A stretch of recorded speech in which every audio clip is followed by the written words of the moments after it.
नमस्कार साथियों, स्वागत है आपका अपने YouTube channel YK online education में। दोस्तों, हम यहाँ पर हिंदी व्याकरण पढ़ रहे हैं, जिसमें मैंने आपको पिछले वीडियोस में बताया था कि हम यहाँ पे जो UKPSC के तहत करवाई जाने वाली समूह ग की परीक्षाएं हैं, उनके सिलेबस के अकॉर्डिंग हम यहाँ पे पढ़ रहे हैं।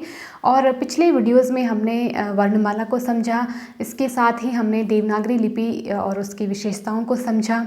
उसके बाद हमने विलोम शब्द पढ़े थे और आज हम अगले उसमें पढ़ेंगे पर्यायवाची शब्द। तो मैं उम्मीद कर रही हूँ कि आप सभी लोगों की दिवाली बहुत अच्छी रही होगी। अब आप लोग अपनी पढ़ाई पर वापस लौट चुके होंगे। तो चलिए शुरू करते हैं आज का ये टॉपिक। और शुरू करने से पहले यदि आपने अभी तक हमारे चैनल को सब्सक्राइब नहीं किया है तो कर लीजिए, बेल आइकन प्रेस कीजिए ताकि आने वाली नोटिफिकेशन आपको मिलते रहें, और अपने दोस्तों के साथ शेयर करना बिल्कुल ना भूलिए। तो चलिए शुरू करते हैं। देखिए, आज मैं यहाँ पर आपको सिर्फ पर्यायवाची तो आपने बहुत सारी किताबों से पढ़े भी होंगे, और अक्सर जो बच्चे होते हैं उनका यही सवाल रहता है कि हमें इनमें बहुत कन्फ्यूजन होता है और ये हमें इजीली याद नहीं रहते, तो इनको याद कैसे करें। तो बहुत इजी है आपके पास पर्यायवाची, आप बचपन से पढ़ते आए हैं। हालांकि हमको बस एक ट्रिक से हमें उसे समझना होता है। तो आज मैं उसी ट्रिक से आपको बताऊंगी कि कैसे आपको याद रखेंगे, आपको ये पर्यायवाची कैसे याद रहेंगे। तो देखो, यहाँ पे सबसे पहले हम पानी का ले लेते हैं, ठीक है, जो कि बहुत इम्पोर्टेंट है और अक्सर हमारी परीक्षाओं में पूछा जाता है और बहुत इम्पोर्टेंट है। देखो, पानी के पर्यायवाची है अम्बु, जल, नीर, तोय, अप, अम्भ, जीवन और सलिल। ठीक, तो ये तो पानी के तो आपको याद भी होंगे और आपने हमेशा पढ़े हैं, तो इसमें कोई दिक्कत नहीं है। ठीक, अब जब हम आगे की चीज़ों को पढ़ेंगे तो वहाँ हमें ये चीज़ समझनी होगी, जब हमें इसी तरह के सेम चीज़ें आगे देखने को मिलेंगी। देखिए, दूसरा हमारा पर्यायवाची है बादल। ठीक, बादल का क्या है? अम्बुद, नीरद, पयोद, वारिद, तोयद, अम्बुधर, धराधर, जलधर, वारिधर, मेघ, अभ्र, घन। अब देखो, आपको कुछ चीज़ें बहुत कॉमन लग रही होंगी शब्दों में। देखो, यहाँ पे जब हम अम्बु कह रहे हैं ना, तो यहाँ पानी का बन जाएगा, लेकिन पीछे से क्या लग गया? दौ लग गया, तो वो बादल। ठीक है, बादल का पर्यायवाची बन गया। फिर नीर हमने यहाँ ऊपर पढ़ा था, नीर किसका है? जल का पर्यायवाची है। लेकिन जब पीछे से हमने उसमें क्या जोड़ा? सिर्फ द जोड़ा, तो वो किसका बन गया? बादल का बन गया, यानी कि धारण करने वाला। यानी कि बादल क्या होते हैं? पानी को धारण करने वाले होते हैं। ठीक है, तो इसलिए द का मतलब क्या होता है? अपने में ले जाना या धारण करना। ठीक, फिर पयोद, पय हमने पय का मतलब जल होता है। ठीक है, और दौ मतलब धारण करना या रखना। ठीक है, ले जाना। वारी का मतलब जल, दौ इसमें जुड़ गया। तोय का मतलब जल, इसमें दौ जुड़ गया। अम्बु, अब यहाँ देखो दो और आगे जो शब्द हैं उनमें भी कॉमन चीज़ें हैं, धर और अम्बुधर, धराधर। ठीक है, जलधर, वारिधर। तो आप यहाँ पे देखिए, मैंने ट्रिक लिखी हुई है, ये ट्रिक आपको समझनी है। कैसे? मैंने लिखा हुआ है पानी प्लस द या धर। ठीक है, यानी कि पानी के पर्यायवाची शब्दों में आपको या तो द जोड़ना है या फिर धर जोड़ना है। तो अगर हम पानी के पर्यायवाची में हमने, जैसे अभी मैंने बताया, अम्बु क्या है? पानी का पर्यायवाची है। ठीक, उसमें हमने द जोड़ा तो क्या बन गया? अम्बुद बन गया। तो वो किसका बन गया? बादल का बन गया है। आपको कन्फ्यूजन नहीं करना है, सिर्फ आपको द याद रखना है। बादल में जहाँ पानी के पीछे द जुड़ गया वो बादल का बन जाएगा। ठीक, फिर वैसे ही धर जोड़ दो, तो अम्बुधर, अम्बु हमने किसका पढ़ा था? पानी का पढ़ा था, और उसमें धर जोड़ दिया तो वो क्या बन गया? बादल का पर्यायवाची बन गया। तो इसी तरह से देखो, पानी प्लस द धन धर, तो ये आपको इज इक्वल टू क्या बन गया? बादल का पर्यायवाची। तो ये ट्रिक आपको समझनी है। आप इसी तरह से इनको अपनी कॉपी पर नोट डाउन करिए, और अगर आपने ये ट्रिक समझ ली तो आपको फिर कन्फ्यूजन नहीं होगा।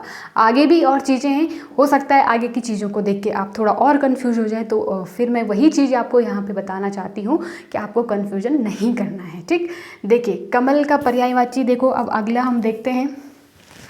ठीक वैसे ही है, यहाँ पे भी हमने अम्बु पढ़ा था, यहाँ भी अम्बु पढ़ा था, यहाँ भी हमें अम्बु देखने को मिलेगा।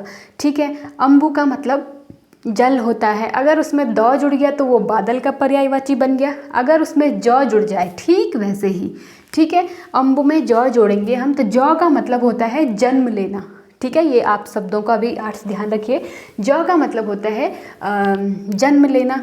तो यहाँ पे जहाँ पे जन्म यानी कि पानी में जन्म लेने वाला, तो पानी में जन्म लेने वाला यहाँ पे एक समास भी आपके पास है, बहुब्रीहि समास, ठीक है, जिसका जन्म पानी में हुआ हो। तो पानी में किसका जन्म है? कमल का जन्म होता है, ठीक है।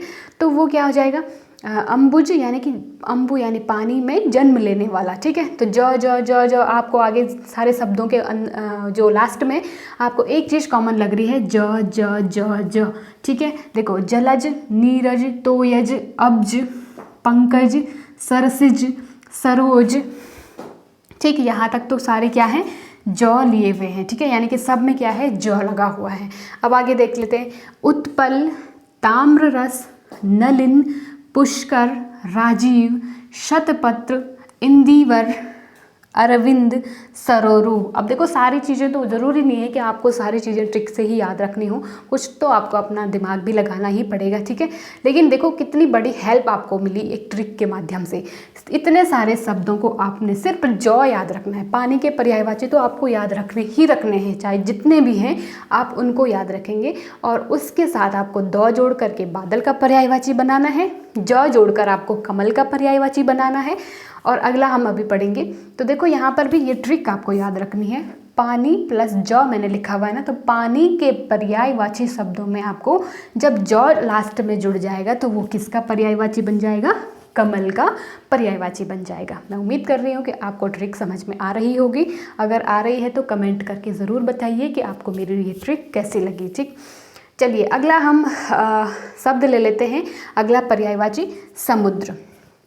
अब समुद्र के पर्याय ये जो मैंने यहाँ पे लिए हुए हैं ना, अक्सर आपने नोटिस किया होगा कि हर परीक्षा में इनके पर्यायवाची ज़रूर बनते हैं, क्योंकि ये है ही ऐसा एक टॉपिक, ऐसे शब्द हैं जो कंपलसरी हमारे एग्ज़ाम की दृष्टि से बन जाते हैं, ठीक है।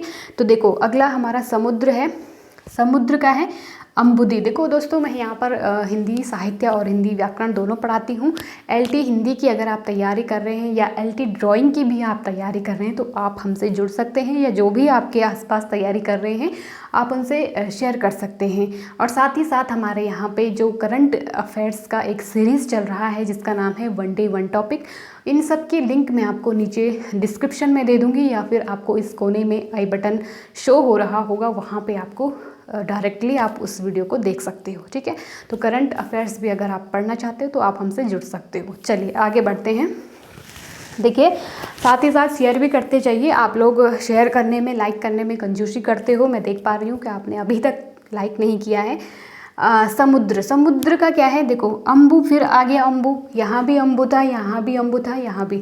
सिर्फ अम्बु का मतलब होता है पानी, लेकिन द जुड़ गया तो वो बादल का बन गया, ज जुड़ गया तो कमल का बन गया। अब ध का मतलब भंडार से कह सकते हैं हम, या धारण करना, ठीक है। तो देखो, अम्बु तन धी, जलधि, नीरधि, पयोधि, वारिधि, तोयधि, क्षीरनिधि, जलनिधि, ठीक है, पयोनिधि। तो यहाँ से आप एक चीज़ कॉमन देख पा रहे होंगे, सब में लास्ट में क्या जुड़ रहा है? धी धी धी धी धी, सब में धी धी है, ठीक है। जल के हैं, अगर धी को हटाओ तो वो किसके पर्यायवाची बन जाएंगे? वो जल के पर्यायवाची बन जाएंगे। तो यही चीज़ आपको यहाँ पे ध्यान रखनी है। अगला है रत्नाकर। रत्नाकर बहुत बार पूछा भी गया है, समुद्र का पर्यायवाची है रत्नाकर। कर का मतलब रत्न, जहाँ पे बहुत सारे रत्न पाए जाते हैं, ठीक है। समुद्र में बहुत सारे रत्न होते हैं, पाए जाते हैं। वरुणालय, वरुण का मतलब होता है पर्वत, ठीक है। पर्वतों से जो वरुण का मतलब पर्वतों का घर, आलय का मतलब होता है घर, ठीक है, उसे भी समुद्र कहते हैं। मकरालय, मकर भी क्या है? पर्वत का पर्यायवाची होता है, ठीक है। या फिर मगरमच्छ के लिए भी कहते हैं, मगरमच्छ के लिए भी मकर का प्रयोग किया जाता है। तो मगरमच्छ का घर भी क्या होता है? समुद्र होता है, ठीक। नदीश, नदियों का ईश्वर। जैसे सारी नदियाँ कहाँ मिलती हैं? समंदर में मिलती है, तो नदीश हो जाएगा। सागर तो आपको पता ही है, और सिंधु भी कहते हैं समुद्र को ही, ठीक है। तो कुछ चीज़ें तो आपको ऐसे ही याद रखनी पड़ेंगी, लेकिन ट्रिक के माध्यम से आपको क्या याद रखना है कि पानी के पर्यायवाची में धी जोड़ेंगे अगर, तो वो किसका बन जाएगा? समुद्र का पर्यायवाची बन जाएगा। मैंने लिखी हुई है ट्रिक, देखो, पानी, अगर आप देख पा रहे होंगे, पानी प्लस या तो धी जोड़ दो या निधि जोड़ दो। निधि का मतलब भी होता है भंडार, ठीक है। तो अगर इनको जोड़ के आपके पास किसका बनेगा? समुद्र का पर्यायवाची बन जाएगा। तो ये थी आपकी ट्रिक। देखो बहुत इजी है, बस थोड़ा सा आपको ध्यान लगाना है। अगर आपको एक बार में समझ में नहीं आया तो आप वीडियो को रिवर्स में चलाइए, बार बार उसे देखिए। आपको ऑनलाइन का एक यही फ़ायदा होता है कि आप चीज़ों को जितनी बार चाहो, जब तक समझ में नहीं आए आप उनको रिपीट कर सकते हो। ठीक, तो देखो ये ट्रिक थी। अगर आपने ये ट्रिक समझ ली ना, अगर ये आपको याद रही, तो मैं गारंटी दे रही हूँ कि आपके एग्ज़ाम में इनसे जो भी प्रश्न बनेंगे आप कभी कंफ्यूज नहीं होगे। कि क्या याद रखना है, सबसे पहले तो आपको पानी के पर्यायवाची तो आप याद कर सकते हो, बहुत इजी है। ठीक है, उसके पर्याय, पानी के पर्याय में आप अगर आप द जोड़ दोगे तो वो किसका बन जाएगा, बादल। अब याद कैसे रखोगे, बादल में भी द आता है और अगर द जोड़ दोगे तो वो बादल का पर्यायवाची बन जाएगा। ठीक, फिर दूसरा क्या आता है, ज मतलब कमल, यानी कि जन्म लेना। ठीक है, ज मतलब जन्मा।